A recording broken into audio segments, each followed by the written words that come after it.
शेर को मिली जादुई शक्तियाँ। रणकपुर नाम का जंगल होता है। उस जंगल में एक बहुत ही विद्वान और उम्रदराज एक शेर होता है। उसके एक बहुत ही सुंदर और ताकतवर उसका बेटा शेर भी होता है, जो कि जवान होता है और बहुत ही ताकतवर भी होता है। और उसकी एक बेटी भी होती है। ये परिवार तीनों मिलके बड़े ही खुश रहते हैं। जंगल में भी सब लोग उनको बहुत प्यार करते हैं और बहुत मान करते हैं। जो उसका बेटा होता है वह जंगल का सेनापति होता है। वह जंगल को हर तरह के खतरे से, हर तरह की बुराई से बचा के रखता है। अपने पिता को अपने बेटे पे बहुत गर्व होता है। अब उसकी बहन को भी उस पर बहुत गर्व होता है। वहीं पे ही जंगल के पास में जो दूसरा जंगल होता है, वहाँ पे 3 भाई शेर रहते हैं। तीनों शेर काले शेर। वह तीनों काले शेर बहुत ही गंदे नजर लगा के रखे होते हैं इस जंगल पे। वो हमेशा आपस में सोचते हैं, अरे भाइयों, कभी ना कभी तो उस बाजू के जंगल पे हमें राज करना है। उस जंगल के जो राजा है उसको और उसके बेटा बेटी को हमको जान से मारना होगा, ताकि हम उस जंगल पे बड़ा आराम से राज करें। लेकिन वह जंगल में उसका जो बेटा है वह बहुत ताकतवर है। हमें हमारी चाल बहुत ही सोच समझ के रखनी पड़ेगी। इस तरह से तीनों भाई हमेशा इस तरह की कुछ ना कुछ प्लानिंग एंड प्लॉटिंग करते रहते हैं। फिर एक बार जो उनमें से एक भाई आता है, वो बोलता, अरे भाइयों सुनो सुनो, मैंने पड़ोस के जंगल में एक बहुत ही सारा बारूद लेके एक बंदा आया है। मैंने उससे बातचीत की है, चले क्यों ना हम बहुत सारा असला बारूद उससे खरीद लें। तब वो तीनों भाई राजी होके चले जाते हैं। उन्हें वहाँ पे एक बंदा मिलता है जिसके पास बहुत सारे बारूद बम होते हैं। और उसे बोलते हैं, अरे वो बारूद बम वाले, हमें सारे बारूद चाहिए, कितने पैसे लगेंगे बता। तब वह बोलता है, मुझे बहुत सारे पैसे चाहिए, दे दो मुझे अनाप शनाप असरफियाँ, अनाप शनाप पैसा। तब वह तीनों शेर उसे अनाप शनाप पैसा और अनाप शनाप असरफियाँ दे के विदा करते हैं और बहुत सारा बारूद अपने पास लेके आ जाते हैं। उसके बाद वो तीनों अपनी सेना को तैयार करते हैं और सबको डायरेक्शन देते हैं। वो बोलते हैं, सुनो सब लोग, मैंने सुना है पड़ोस का जो जंगल में जो बेटा सेनापति है वो कुछ काम से बाहर जाने वाला है। जैसे ही वह बाहर जाएगा जंगल से, हमें उस जंगल पे अटैक कर देना है। याद रहे, वो जंगल हमारे कब्जे से दूर छूटना नहीं चाहिए। उसने अपनी सारी सेना को लगा देता है। वहीं पे दूसरे जंगल में जो सेनापति शेर होता है, वो अपने पिता को बोलता है, पिताजी, मैं पड़ोस में बड़े ही ज़रूरी काम से जा रहा हूँ, मैं आता हूँ। और फिर वह वहाँ से चला जाता है। वहीं पे ही जब सारी जनता जंगल में आराम से घूम फिर रही होती है, तभी जंगल में बम से बारिश हो जाती है। कई जगहों पे बम धमाके होते हैं, बहुत ही भयंकर धमाके होते हैं। उसके इस धमाकों को देख के शेर राजा और शेरनी तो चौंक जाते। वह उसी समय अपने सारे जंगली जानवरों को इकट्ठा करते हैं और पहाड़ी की ऊंचाई पे ले जाते हैं और उन सबको बचा लेते हैं। तभी जो शेरनी होती है वो बोलती है, अरे पिताजी, हम तो बड़ी मुश्किल से फंसे, ये इतने सारे बम किसने किए। तभी शेर बोलता है, अरे बेटी, मुझे पता है ये किसने किए हैं। ये हमारे पड़ोस के जो 3 कालिए शेर है ना, इन्होंने ही हमारे जंगल को हथिया लिया है इतना अटैक करके। तब शेरनी बोलती है, अरे मेरे भैया आएंगे तो इनको पूरा सबक सिखाएंगे। तब शेर बोलता है, अरे बेटी, अभी उचित समय नहीं है, अभी ये लोग तादाद में भी बहुत सारे और उनके पास असला बारूद है। हमारा बेटा उनका सामना अभी नहीं कर सकता, हमें कोई दूसरा तरीका अपनाना पड़ेगा। तब जब एक दिन बीत जाता है, तब वह जो शेरनी होती है वो अपने पिता को बोलती है, पिताजी, शायद भैया आने वाले होंगे, मुझे जंगल के किनारे पे जाके उनको वहीं से इधर लेके आना पड़ेगा। कहीं वो जंगल में चले गए और भैया पे उन्होंने बारूद से हमला कर दिया तो हमारे भैया हमसे खो जाएंगे। तब शेर बोलते, हाँ बेटा, जल्दी जाओ, अपने भाई को लेके आओ। तब वह भागी भागी जंगल के किनारे पे जाती है।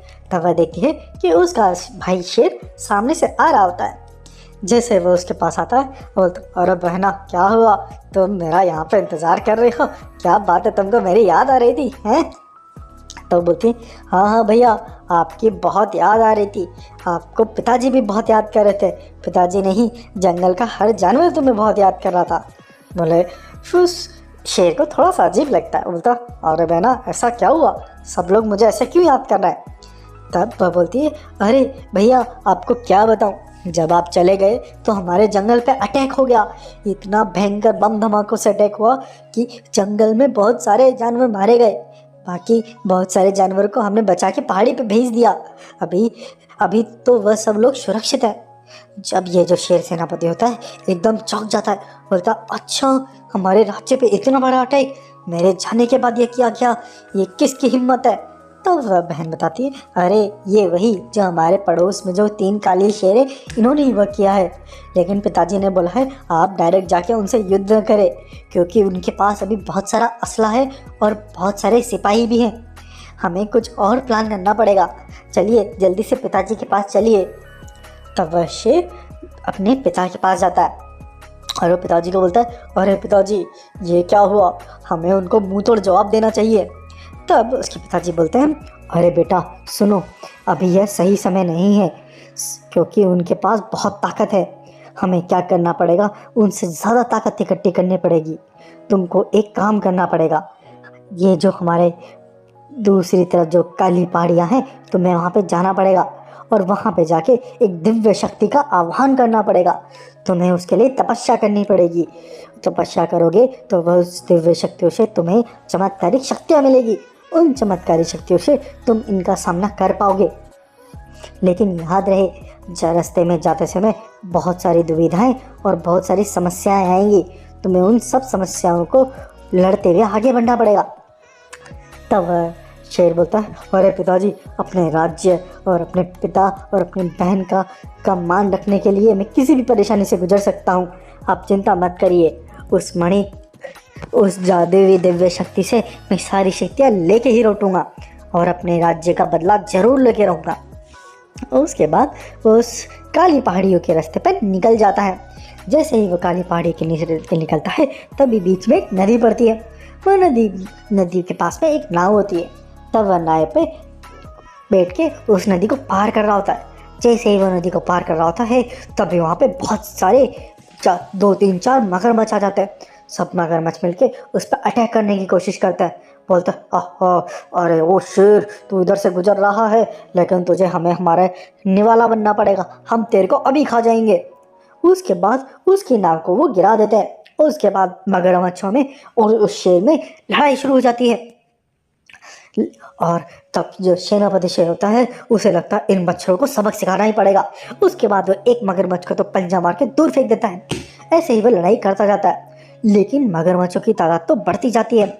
तब उसे लगता है, अरे इन लोगों को मैं यहीं पे लड़ता रहा तो यहीं पे ही बिजी हो जाऊंगा, बहुत टाइम लग जाएगा, मुझे यहाँ से निकलना पड़ेगा। तब वह मगरमच्छों के ऊपर से कूदता फांदता वहाँ से नदी से बाहर निकल जाता है। उसके बाद वो आगे जाते जाते जब वो आगे जाता है तब उसे और बड़े डायनासोर और बड़े राक्षस मिलते हैं।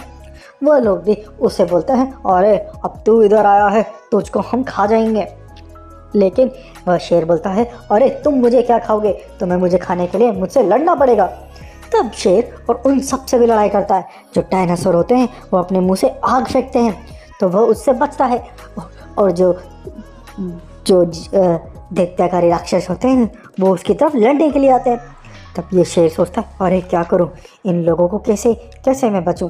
तब कैसे भी करके वह उन दोनों के बीच में आ जाता है। एक तरफ डायनासोर होता है तो एक तरफ राक्षस होता है। जैसे ही वह दोनों के दोनों भागे भागे उसको पकड़ने वाले होते हैं तभी वहाँ से छलांग लगा देता है। उसके छलांग लगाने से डायनासोर और वह राक्षस आपस में टकरा जाते हैं। वो दोनों आपस में टकराते हैं तो वहीं गिर पड़ जाते हैं। फिर हमारा जो शेर होता है सेनापति वहाँ से भागा भागा काली पहाड़ी की तरफ चला जाता है। इस तरह की बहुत सारी परेशानियां और दिक्कतों का सामना करते करते वो दिव्य शक्ति के पास पहुंचता है। दिव्य शक्ति एक मणि में होती है। वह मणि बड़ी ही चमक रही होती है। वह उस मणि के पास जाता है और उसका आह्वान करता है। बोलता है, हे मणि, मैं बहुत दूर से आया हूँ और बहुत सारी परेशानियों से गुजरता आया हूँ। मुझे तुमसे बहुत उम्मीद है, कृपया मेरी मदद करो। तब वह मणि बोलती है, अरे बेटा, तुम बहुत दूर से आए हो, ये मुझे पता चला। पहली बार कोई मेरे यहाँ तक आ पाया है। इतनी बड़ी परेशानियों का सामना करते हुए तुम मेरे पास आए हो। ज़रूर तुमने मेरे पास जो शक्तियाँ हैं उसकी बहुत ज़रूरत है। चलो मैं तुमको ये सारी शक्तियाँ दे देती हूँ। उसके बाद मणि उसे सारी शक्तियाँ दे देती है। शक्तियाँ आने के बाद तो वह जो शेर होता है वह आपस में कई सारे शेरों में कन्वर्ट हो जाता है और उसके पास एक ऐसी शक्ति आ जाती है कि उस पर किसी भी तरह के बम और धमाकों का कोई असर ही नहीं होता। उसके बाद वह उन शक्तियों को लेके अपने राज्य जाता है।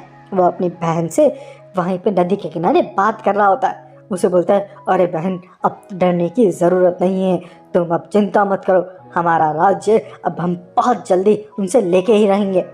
तो वह बोलती है, अरे भैया, आपने बहुत मेहनत की है, आप सच्चे राजा हो, आपने अपने राज्य के लिए बहुत कुछ कुर्बान किया है, आप धन्य हो। जैसे ही वह अपने बहन से बात कर रहा होता है तभी वहाँ पे नदी में से बहुत सारी सेना आती है और उन पर बमों की बरसात कर देती है। उन बमों की बरसात से जो शेर होता है वो अपनी बहन को बचाता हुआ वहाँ से निकल जाता है और उसको गुफा में छोड़ देता है। फिर उसको एहसास होता है, अरे अब और ज़्यादा इंतज़ार नहीं किया जा सकता, ये लोग तो अब हमारे ठिकाने पे भी आ गए हैं, अब इनको जवाब देना ही पड़ेगा। तो वह अपने पिताजी के पास बोलता है, पिताजी अब मुझे जाना होगा, ये लोग तो अब हमारे घर का ठिकाना भी जान चुके हैं। तब उसके पिताजी बोलते हैं, हाँ हाँ बेटा, अब तुम जल्दी से निकलो, तुमने शक्तियाँ भी प्राप्त कर ली है, अब यही टाइम है, तुम्हें हमें मुंह तोड़ जवाब देना पड़ेगा। तभी वह भागा भागा उस अपने जंगल के अंदर जाता है। जैसे वह अपने जंगल में जाता है तभी वहाँ पे तीनों शेर आ जाता है और उसे रोकते हैं और बोलते हैं, अरे ओ बेवकूफ़ शेर, तेरे को पता नहीं क्या, अब ये जंगल हमारा है, तू कहाँ से आ रहा है, तेरी हिम्मत कैसे विदराने की। तब वो बोलता है, अरे मैं अपने जंगल आया हूँ वापस लेने, तुम तीनों यहाँ से चले जाओ, जे अपनी ज़िंदगी की सलामती चाहते हो तो मेरा जंगल छोड़ के यहाँ से चले जाओ। लेकिन वह तीनों शेर तो हंसने लग जाते हैं, बोलते ये अकेला आया है हमसे लड़ने, इसको पता है हमारे पास क्या है, हमारे पास बहुत बड़ी सेना है और हमारे पास बहुत सारा असला बारूद है, हम तुझे उससे जला के राख कर देंगे। उसके बाद वो शेर बोलता है, अच्छा ऐसी बात है, चलो हो जाए लड़ाई। उसके बाद वो जो तीनों शेर होते हैं अपनी सेना को बुलाते हैं, उसकी सारी सेना आ जाती है बहुत सारा असला बारूद लेके। वो असला बारूद लेके उस पर अटैक करती है, सारे बम और बारूद से उसको उड़ा देते हैं। लेकिन ये क्या, बम और बारूद का तो उस पर कोई असर ही नहीं होता, वो तो वैसा का वैसा ही खड़ा रहता है। इसको देख के वह जो तीनों शेर रहते चौंक जाते हैं। उसको लगता है, अरे ये कोई ज़रूर बहुत ही तगड़ी खाल पहन के आया है जिससे इस पर तो बम बारूद का असर ही नहीं होता। चलो कोई नहीं, अपनी सेना को बोलते हैं कि वो उस पर अटैक करे। तब उसकी सारी सेना उस पर अटैक करती है। तब वह भी बहुत सारी अपने जैसी सेना इकट्ठी कर लेती है और सारी सेना भी मिल के उस पर अटैक कर देते हैं। इस तरह से उनके बीच में बहुत ही ताकत भयंकर और लड़ाई शुरू हो जाती है और उसके बाद यह शेर उन तीनों शेरों पर भी अटैक कर देता है। लड़ाई बहुत देर तक चलती है, बहुत ही विनाशकारी लड़ाई होती है। लेकिन जो सेनापति शेर होता है उसके पास जादुई शक्तियाँ होने की वजह से उसकी सेना पे कुछ असर ही नहीं होता। वह उसकी सेना तो वो बहुत ही जल्दी दूसरी सेना को मार दी जाती है और सबको ख़त्म कर देती है। उसके बाद वो तीनों शेरों को पकड़ के पिंजरे में कैद कर देते हैं और फिर वो अपने पिताजी और बहन को और अपने सारे जंगली जानवरों को उस जंगल में वापस लेके आ जाते हैं। और फिर वो बोलते हैं, अरे पिताजी, अब हमारा जंगल इनके चंगुल से आज़ाद हुआ, अब बताइए इनका क्या करें।